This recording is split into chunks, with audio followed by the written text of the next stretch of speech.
And anybody else who's viewing this, I realize it's posted for public view. I'm just outside the terminal and right off the train platform in front of.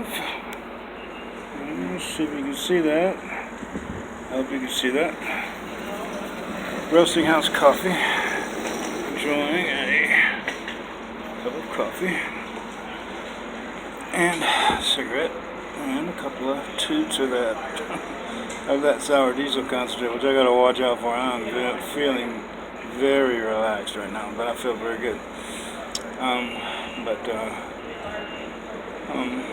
As I told you in my email a while back, I missed my flight. I got here with plenty of time to spare. The other airlines I've used, United and American, was never a problem. One time I got to the boarding area 20 minutes before they actually departed, and they board by group number, and I'm always group number 5 because I get the cheap tickets. They hadn't even gotten to group number 5 yet, so it's Spirit Airlines having a very strict boarding policy, but so I'm here for another day, and which is both good and bad. I mean, I'll head into town. I'm staying out here tonight because I'm not going to go down on the streets of Denver. I cannot afford another night at the hotel. So I'm just going to find a place to sack in here tonight and try to get some rest. And tomorrow I may head to the Mint finally if they do Saturday tours, which in all likelihood they probably do because just of the nature of the fact that it is a tour and people will be coming from out of town a lot of times on the weekend. And I found out online that this Mint does coins only. So I was expecting to see paper money just flying through the rollers, but it's coins, which will be just as interesting. I think they get in these huge rolls of the metal that will eventually become the coin, and then they just stamp the coin out of those rolls. So anyway, I know it'll be fast and process, and it'll be real interesting to watch. And I can't go to the VA because it being Saturday. Mentioning the VA, my phone, I've got 4 calls from the VA hospital in Temple about my upcoming appointment with dermatology on Monday. I don't know if you've ever noticed, you probably have, I have a little flat spot on the tip of my nose that is there because there was a spot that kind of grew out there. It wasn't red or pussy or anything, it was just a spot. It was kind of hard. And I had a spot taken off of my neck here and another one down a little lower on my chest that were cancerous. So anyway, they removed that tip, checked it, and it was cancerous throughout. So they deduced that the cancer is pretty deep in my nose. So they're going to have to do plastic surgery with this removal. And naturally, I'm a little leery of that. I mean, come on, this cute face having to undergo plastic surgery. Come on. But 2 different healthcare workers there, when I asked them about it, they said, man, it's going to look exactly the same or even better than before they did the surgery, so don't worry about it. So, I know that because of the popularity of cosmetic surgery in the last 20 or 30 years, that they do real good, because that's really what it is. They call it plastic surgery, but it's actually cosmetic surgery. So, alright, to touch on today's events just a little bit, very excited. I got so excited, man, when I was approaching the place where I had lost this little jar. And so, man, right when I was walking up, I was like, man, is it going to be there? It's been almost a month and a half. And as I walked up, man, I was still quite a ways off. I mean, like 10 feet. I already saw it. So I went right down next to it, kneeled down, and just sort of guesstimated how far in it was, and it was closer than I had remembered.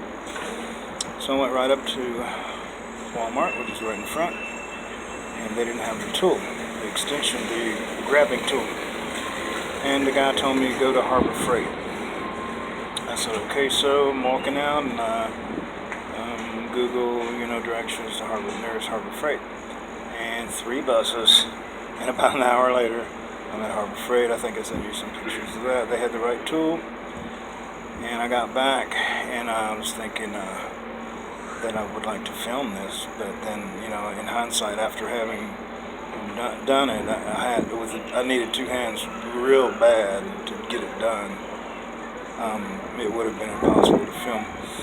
The best I could have done was take still shots, but I just, at that point, I was in sort of another state of drive. I was driven to get this done because it's something I had talked about and that I had planned, that I sort of had half-assed bragged about, that if I put my mind to something, I'm going to do it, kind of thing. And so I was all about getting it done, man. So I got back, and he was almost right on my ass, a cop, and all these motherfucker.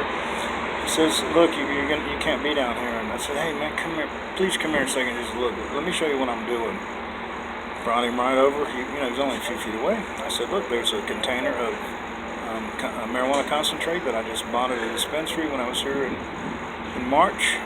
When I was opening the bag it was in, I dropped it. It rolled under. Couldn't get it, so I had to leave it. And I promised myself I would try to come get it. And so I thought that maybe one of these reaching, extended grabbing tools would reach it. And here I am trying to get it. Can I please give it a try? He said, okay.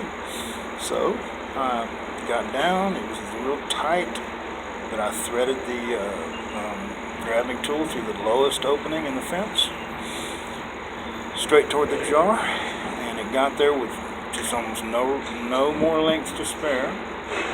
Grabbed on the first time, I squeezed it. I had to change hands midway pulling it back because it was just an incredibly tight angle, and that was kind of hard. The cop got a little laugh out of that, but I got it up to the fence, and before it even came through the fence, I reached my fingers through it and grabbed it. That was it. It was done. And so the cop was cool to let me get that done. And then, of course, you have the photos I took immediately afterward. I guess you can see the cop car in one of them. Interesting. This area is called Wheat Ridge, which is by far my favorite area of Denver. And I think I told you they refer to it as not the Far Side. They refer to it as Far Side. Are you out in Far Side?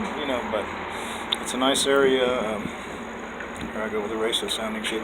It is predominantly white, upper level, mid to upper level, but there still are some houses that you wouldn't see in a modern suburb neighborhoods. And it has many dispensaries. I passed by one today I thought had a real cute name. It said his name was It's 420 somewhere. I thought that was cool. I passed by so many of them. I mean, I meant to Google it before I got on talking to you, how many dispensaries there are in Denver, but I didn't. I'm tired, man, and mildly toasted, and I'm disappointed because I wanted to get home, and now I'm not going to be home till Sunday afternoon. Well, but my stuff will be there the next day. Something else that started with me before I left Temple is I got a call from, I clicked on a link when I was on YouTube looking at videos, which I never do, that said free Bible. And I thought, oh, cool. But anyway, it wound up being a Mormon link, and so I called and talked or left my information. They called me. Really sweet young girl. She texts me even now. We talked for over 30 minutes, and I let her know right up front that I already have my beliefs, that I'm a Christian, but I would, they want to bring the Bible to you, which means they want to visit with you, And I told her, hey, that's fine. I mean, I meant that, and I mean that. And I even got a text from her just not too long ago, yesterday, I think, saying wanting to schedule a time to come, and I already did, which is Sunday night at 6:30. I'll be there, but I will be just getting in. But I look forward to talking to these people. That'll be kind of interesting. I'm getting a notice on the bottom of my phone that my charge is getting low, and that the quality of the video is probably going to not be good. So I'm going to sign off, and I hope that you're doing okay, and I hope that everything continues to go well between us, and I'll talk to you later.